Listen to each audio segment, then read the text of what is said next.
پھر وہ 65 کا زمانہ جب چونڈا کی لڑائی میں سب سے بڑی ٹینکوں کی لڑائی دنیا کی وہ تھی.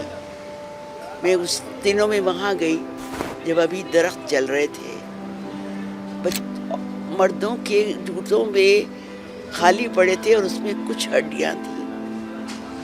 اور اس جگہ ایک بندہ آیا اور بابا سا اور ایسے مجھ سے لپٹا کہ میں خود رونے لگی.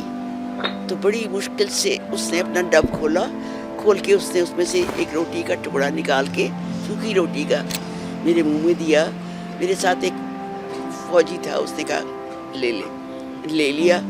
پیار اس نے کیا اور اس نے کہا میں بڑے دن سے ڈھونڈ رہا تھا, شکر ہے ایک بیٹی مل گئی. انہوں نے ہماری فوج سپاہیوں نے مجھے تھوڑی دیر میں اس سے نکالا تو پتہ چلا اس کی 5 بیٹیاں تھیں اور وہ سب اغوا ہو گئی.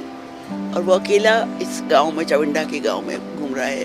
عورت کی شکل میں میں نظر آئی. تو اس لیے اس نے یہ بات کہی.